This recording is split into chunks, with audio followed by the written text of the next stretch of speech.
So speaking of that, Matt, I think the tides are going to shift here. It's now you're the interviewee and I'm the interviewer, right? Yeah, you better get a drink. Mhm. Hold on, let me see if I can quote some. Are you ready for some tough questions? Yeah. Look at you. That's right. So I do have a question for you though, and Okay. I've been waiting to ask you this, and I'm sure your mind's racing right now. You probably haven't been asked this in a while though. Okay. What's your why? If you go back to truly, if you go back to what Convene, the core reason Convene started, and the core reason Convene started, and now this is a growth process that's going on. The core reason Convene started because I lost my friend. When I lost my friend, it came from a 12-second human error. Mm-hmm. That wasn't the real story. The real story is that another squadron had a mishap a year and a half prior, and they had not shared that story. Had they shared that story, that mishap would not have happened because there could have been an aircraft change that went on inside of our aircraft that would have made it impossible for that red light to turn on and for them to have a controlled flight into terrain, because it never would have happened. Never would have happened. Right. So over time, and that was 2001. So I was 29 years old. Over time, I kept learning that we make the same mistakes over and over and over. We get into, and how we learn is through experience. And so it became very apparent to me, no matter what the topic was, it could be parenting. It could be you and I sitting down and saying, Jeff, if you were in this situation, how would you handle it? And Mm-hmm. I'm going to give you my answers based off my experience as a parent, and you're going to give me yours based off of yours as a parent. Right. And we're going to talk about it. So it's sitting around that table going, if you were in this situation, how would you handle it? And that's truly how we learn. Yeah. And so my why is to not let people make the same stupid mistakes that I've made in life, or to not let people, because I used to just do this strictly in the time critical decision making world, to not let another Clark Beatty lose his life over something that should have never happened. Right. That's my why.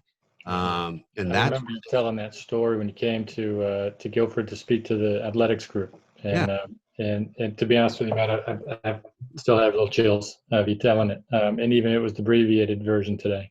Yeah. But you're right. I mean, so many people make the same mistakes over and over and over and over. You're talking about parenting, and you make mistakes and ask someone else, and they're going to tell you they've made the same one. Same thing in sports. I mean, you've done it in baseball, right? You do the same thing over and over, and finally someone has to tell you how to do it differently. I mean, I remember you were telling about your coach at UNCG was making you do like, I don't know, it wasn't push-ups at the plate or something sort of just out there, right? That you'd never experienced before, but it changed the way you guys did it, and you're successful at it. Yeah. So one of the things he used to do which I thought was bizarre, and everybody did. And here's the story. I played at UNC Greensboro. My brother played at UNC Wilmington. Every day when we would stretch pre-stretch before we started 30 minutes. The last 5 minutes of every single stretching day, we would lay flat on our backs, eyes closed, palms up, feet spread, and relax. And we would meditate. That's what it was. That's right. He would talk us through an experience. And I remember playing against my brother, and they were standing out behind second base watching us. And he's like, what in the heck were y'all doing? This is a true story. This is a true story. And because when I go out and I speak at a big conference, this is a story I tell all the time. Mm-hmm. And so here, and a lot of times I'll carry a prop. I'll carry a baseball bat with me, and I talk, about this story, and I'll grab a chair, and I'll do it. So I'll probably do it at a conference when we have it. Right. And so we would sit there, and he would talk us through the scenario, and he would say, "Imagine yourself in your position." I was a catcher. He would say, "Ball hit out to right field, runners on, first base, first and third, one out. Think about what you have to do," and he would talk us through that scenario. And you would have to visualize what you would be doing. Mm-hmm. I thought it was the craziest thing ever on the face of this planet. I thought it was bizarre. I thought he was weird. I'm a college student. I'm like, this is crazy. All right. But it's no different than you coach and talking through your players through scenarios, right? Mm-hmm. We would just visualize. So fast forward, true story, in Afghanistan, 2001. And in Afghanistan, 2001, I'm leading, actually, it's 2002. It's January 4th, 2002. And I'm leading this huge mission with the Australian Special Forces. And it's at a place called Islam Dara. And it's a pre-dawn mission. It's 10 CH-46 helicopters, 446s. I have to take off. I have to contact the AWACS birds above. They're called Green Crown. I'm coordinating all this. We have fixed wing above if we need bombing. Like, I'm in charge. I'm the guy, right? Mm-hmm. I'm the man. I'm in charge of this whole freaking thing. And so it's about 3:00 in the morning. And I'm in the ready room, and I'm laid back, and I'm over in the corner, and I have this book, and so I had a thing. Let's say it was this, but take a piece of cardboard, and it was called a storyboard. That's what we used to lead our missions from, was the storyboard. Yeah. And I'm laid back in the corner, and I have this sitting like this, and I'm laid back, and I got my eyes closed, and I'm holding it like this. My feet are spread, and I'm holding the book. And somebody walks by, and they kick me, and they're like, "What are you doing?" And I kid you not, Jeff, at that very second, I thought to myself, this is no lie. And I told him this story. I thought to myself, that's what that idiot was teaching me. Mm-hmm. Because I was visually walking through the scenario. I was visually walking through what I would do on that mission if somebody got shot down, or somebody got shot, or I had to do a mass casualty evacuation. Because guess who it fell on? Me. I was in charge. And the time that should be thinking about that is not when I'm in the middle of it. I better have already gone through that before I ever get there. And that's a big part of Convene. That's a big part of the idea behind the scenario-based training behind Convene and how it's designed. And people don't really realize that. And I'll be telling that story in my communities and stuff like that coming up, because it is putting you in that situation, no matter what that situation is: parenting, coaching, decluttering, life. It does not matter. And making you think through it before you ever have to think through it. Yeah, and no change happens when you're comfortable, does it? No. You got to be uncomfortable to change. You got to go through uncomfortableness, and that's what you guys did. Like you said, you're college guys. You're too macho to be laying there and meditate. No, you know what? You've got to be uncomfortable to change, Yeah. and accept the fact that you're right. I do need to do something different. Yeah. You had that aha moment back there, laying on the ground. So.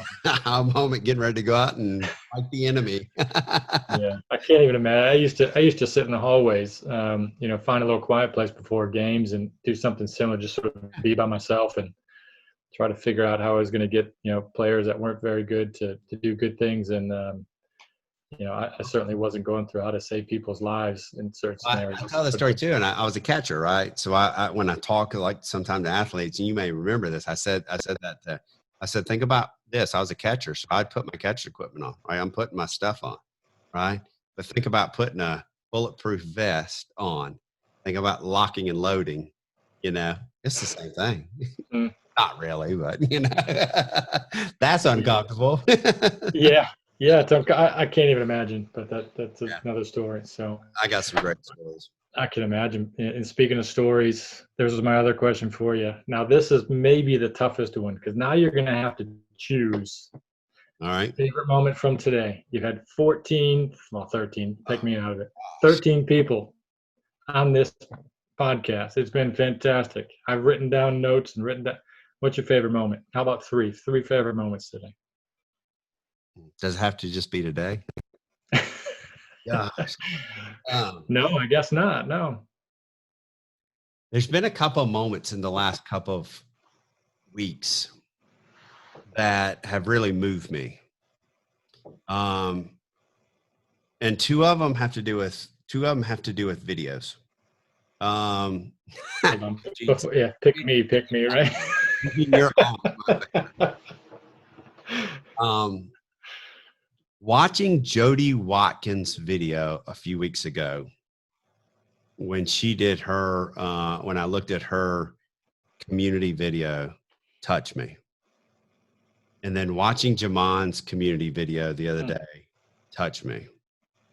And the reason why I say those two is because now we're getting to the point where people are getting it. This is a huge vision. Convene is a huge vision. And that's one of the things that's so confusing to people, because it's not like anything else. It's not meant to be like anything else. But it's when you connect with Convene and you understand that it is about sharing your story. It is about learning from other stories.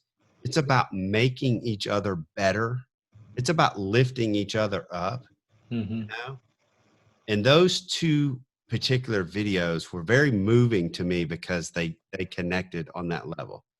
They got it. They said it and they got it, you know, on a simple topic like wellness and a simple topic like parenting. Which are not such simple topics.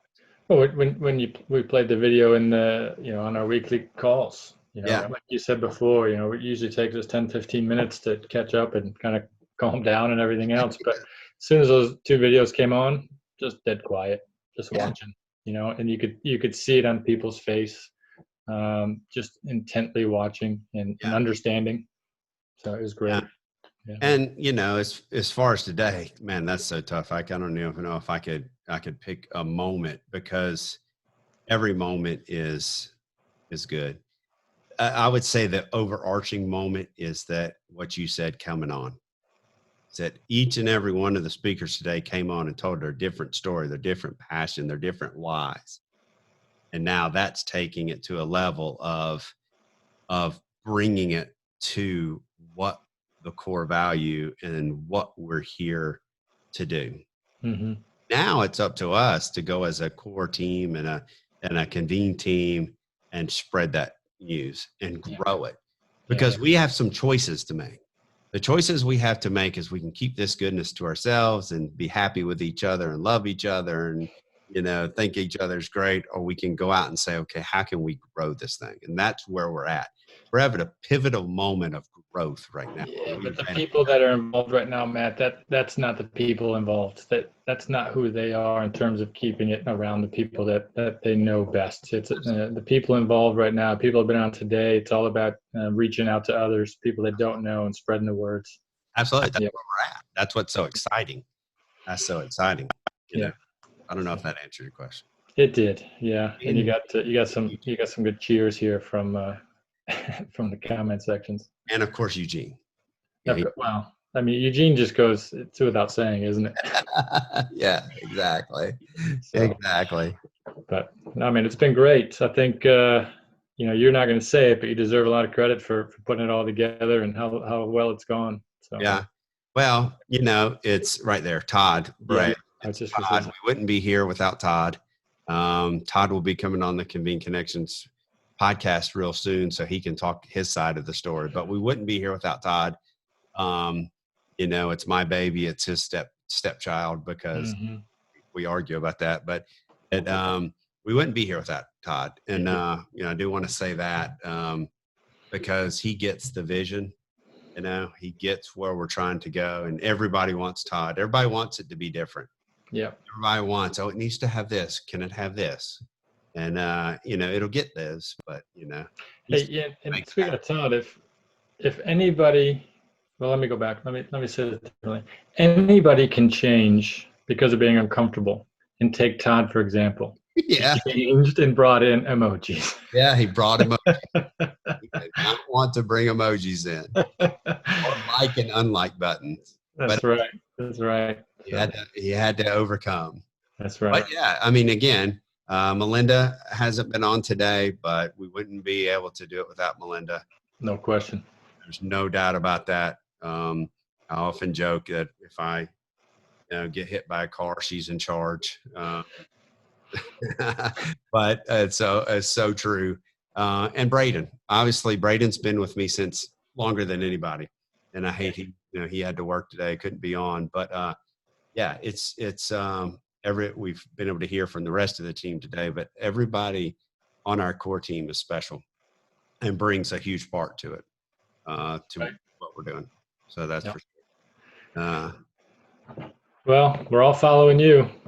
All right, let's keep it going. Yeah, no, let's keep it going. Closing it out, Jeff, I'll say this. I'm getting ready to go start my community, and inside of my community, I hope everybody follows it. I'm really going to get into these whys, these questions that you're asking. I'm going to get more philosophical inside of that community, and really teach you about adult learning theory and how this thing is, because I think that's important. Now, I can take it for what it's worth. I'm going to talk about scenario-based training. Scenario-based training is important because not many people know what scenario-based training is if you aren't in the military. However, it's very simple. It's, Jeff, if you're in this situation, what would you do? How would you handle it? In the military, we do that. We practice before we get to the real game time. Yep. It's no different than what you do as a soccer coach. Yeah. And then after you practice and after you play, then you debrief it and you go out and try to do it better the next time. That's life, right? Yep. That's life. So, yeah, I mean, so that my community is getting ready to grow. It's going to have a lot of that in there, but please come in there and interact with me if you have questions about it. But the Convene community is getting ready to just take off. We are poised to grow. 2021 is going to be incredible. I want to thank all the people that came on today. I want to thank all the team today, because we wouldn't be here if it wasn't for everybody that was a part of today. Yep. Yep. It's time to go. I agree. Great job. All right, everybody.